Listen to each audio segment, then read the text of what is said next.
Zern sensor faucets are made up of the sensor spout assembly, electronics box, power supply, and hardwired through your HW6. It's an intuitive faucet line, which can lead to some intricacies.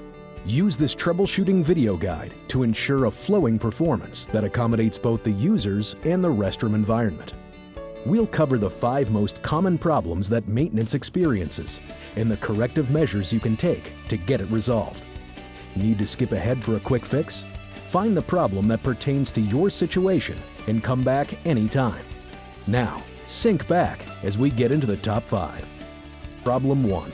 The sensor won't activate. There are 2 possible reasons for this.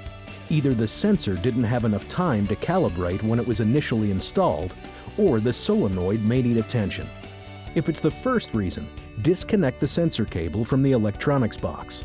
Wait 30 seconds, then reconnect the sensor cable and wait another 30 seconds while the sensor tunes in to the sync characteristics. This could take 5 seconds to a full minute, depending on the configuration.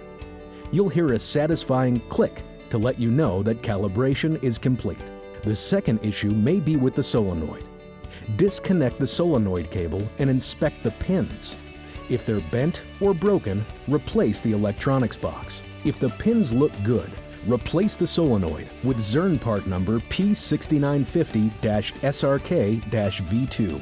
To service the solenoid, use a Phillips head screwdriver to remove the screws on the end of the electronics box. Once removed, the electronics box will slide right off. Problem 2. The faucet won't respond. The faucet is completely unresponsive. Check the power supply before you investigate any other possibilities. For a battery-operated faucet, replace the 4 AA batteries. For a hardwire power supply, check your mini junction box. Use a voltmeter to verify that the 7.5 volts DC is available. If the power is good, check the cable connections between the electronics box and the spout sensor assembly. Here, you see the female end, and this here is the male end. Examine the pins inside. There should be 6 pins visible. If any are bent or broken, replace the electronics box. Also, check the cable positioning. Devoid of flaws, you should hear a delightful click when you connect them. Listen for this. Lastly, uncover if any environmental issues exist, such as a reflective surface, stainless steel materials, or lighting. These objects can hamper with the sensor. For instance, direct sunlight can prevent a faucet from working. Remember how I said this is an intuitive faucet?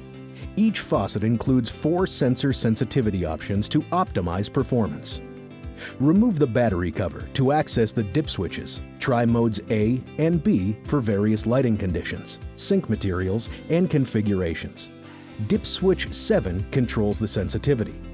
On is the default and max range. Off lowers sensitivity for sinks that are touchy. Dip switch 8 controls the sensor mode. On is the default filter mode. Off disables the filter mode. If you adjust the dip switches, you must reset the faucet. Disconnect the sensor cable from the electronics box. Remove the power supply.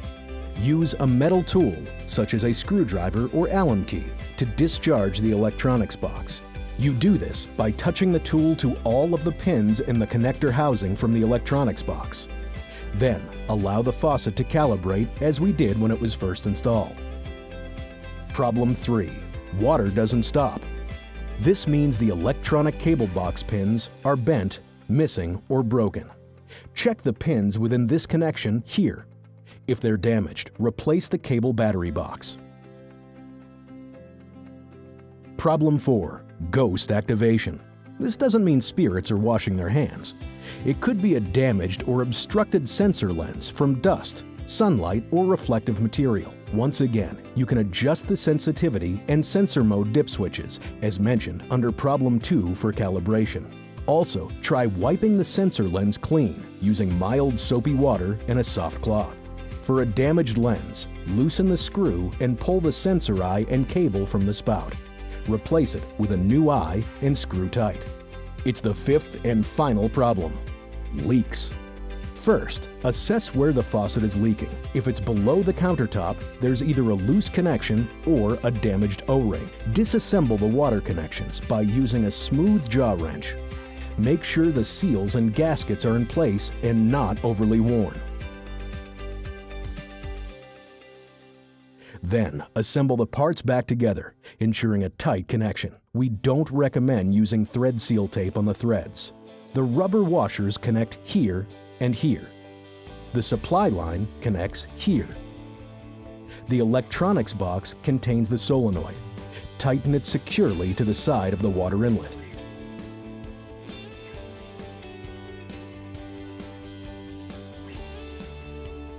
For a leak above deck, most likely you're looking at a damaged O-ring on the shank assembly. Simply remove the spout assembly and inspect the two O-rings. Replace the O-rings if necessary.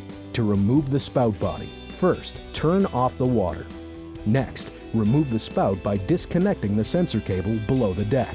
Press in the locking mechanism on the harness prior to disconnecting the sensor cable. This is critical. You don't want to damage the sensor or the controller cables. Use the supplied 3/32 hex wrench to loosen the set screw. The screw will retract into the base to eliminate loss. Use your hex wrench to depress the ball detent to release the spout from the base. Lift the spout and pull the sensor cable through the deck and base. Now, reinstall your faucet. First, drop the sensor cable of the new spout through the front of the base. Lower the spout onto the base, inserting the base nipple into the spout port. Align the spout so that the ball detent is between the two holes. Press down and turn clockwise until the ball clicks into place. Use your 3/32 Allen wrench to back out the set screw, turning clockwise to secure the spout. And you're good to go. Thank you for troubleshooting with us today. We hope you found it useful. As always, visit zurn.com for more product resources.